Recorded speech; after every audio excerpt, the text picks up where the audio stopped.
ஐயனார் துணையில் என்ன நடக்குதுன்னு பார்க்கலாம். வான்மதி கோயிலேருந்து வீட்டுக்கு வந்துட்டாங்க. அவங்க அம்மா அப்பா என்ன கேவலப்படுத்திட்டேன்னு அழுகுறாங்க. வான்மதி பாண்டிக்கு ஃபோன் பண்ணி இங்கே நடந்ததெல்லாம் சொல்லுறாங்க. வான்மதி நான் ப்ரெக்னெண்ட்டாக இருக்கேன்னு சொல்லுறாங்க. பாண்டி கேட்டு ஷாக்காகி நீ ப்ரெக்னெண்ட்டாக இருக்கியான்னு சொல்லி பேசுகிறாங்க. வான்மதி நான் ப்ரெக்னெண்ட்டாக இருக்கேன்னு பொய் சொன்னதுனால தான் என்னோட கல்யாணம் நின்றுடுச்சுன்னு சொல்லி பேசுகிறாங்க. உங்கள் அண்ணனுக்கு எப்போ தான் கல்யாணம் நடக்கும், சீக்கிரம் பண்ண சொல்லுங்கன்னு சொல்லுறாங்க.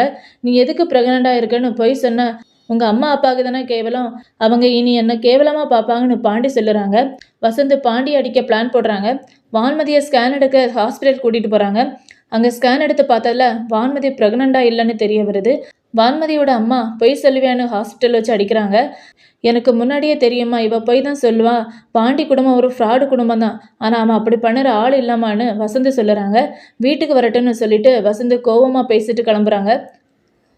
ஹாஸ்பிட்டல்லேருந்து வீட்டுக்கு வந்ததும் வான்மதியோட அப்பா வான்மதி கிட்ட ஏமா இப்படி போய் சொன்ன, உனக்காக தானே இப்படி பண்ணணும், இனி எல்லாரும் உன்னோட பொண்ணு எவன்கிட்டயோ போய் அசிங்கமாகி இருக்கானே இனி ஊரெல்லாம் சொல்லி கேவலப்படுத்துவாங்க. வான்மதி கிட்ட சொல்லி அழுகுறாங்க. வசந்த் சொல்லுறாங்க, எனக்கு தெரியும்டி நீ போய் தான் சொல்லுவான்னு சொல்லி கோவப்படுறாங்க. சேரன் பாண்டி பல்லவன் எல்லாரும் சோழனை கிண்டல் பண்ணி பேசுகிறாங்க. கொஞ்சம் கொஞ்சமாக நிலாக்கு சோழனை ரொம்ப பிடிக்குது. நடேசன் வீட்டுக்கு வராங்க. ஏம்மா உனக்கு கையில் புண்ணு ஆறிட்டான்னு கேட்குறாங்க. சோழனுக்கு கோயில் பக்கத்தில் தங்கி இருக்கிற வீடு அவங்களோட வீடுன்னு சோழனுக்கு தெரிய வருது. இதை பல்லவன் கிட்ட சொல்லுறாங்க. சோழனும் பல்லவனும் சேர்ந்து ஒரு பெரியவர் வீட்டில் போய் கேட்குறாங்க. அங்கே உங்கள் அப்பா தான் அம்மாவை கொன்னதுன்னு சொன்னதும் எங்கள் அப்பா அப்படிப்பட்டவர் இல்லைன்னு சொல்லி அங்கேருந்து கிளம்புறாங்க. அங்கே ஒரு சித்தர் மரத்தடியில் இருக்கிறாங்க. அவங்க கிட்ட போய் சோழனும் பல்லவனும் இருக்கிறாங்க. அப்போ அந்த சித்தர் சோழன் கிட்ட சொல்லுறாங்க, நீ உன்னோட சொந்த நிலத்தை தேடி தானே வந்திருக்க, நீ இருக்க வீடும் அதை சுற்றி உள்ள நிலம் பல ஏக்கருக்கு சொந்தக்காரன், நீ எல்லாமே உன்னோடதான்னு சொல்லிட்டு அவர் போயிடாரு.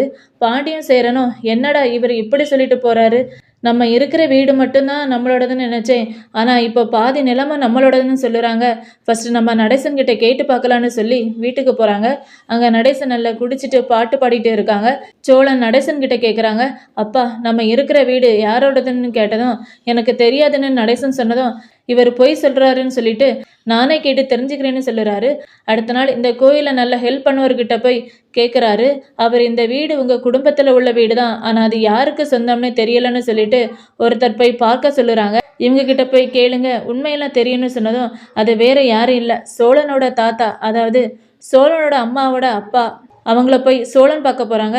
அங்கே அவர் ரொம்ப படுக்கையாக இருக்காங்க. இவரை பார்த்துட்டு இவர்கிட்ட எப்படி கேட்குறதுன்னு யோசிச்சுட்டு இருக்காங்க. அந்த நிலமெல்லாம் சோழனுக்கு சொந்தமாகுமாங்கிறத எபிசோடில் பார்த்து தெரிஞ்சுக்கலாம். நீங்கள் என்ன நினைக்கிறீங்கன்னு கமெண்டில் சொல்லுங்கள்.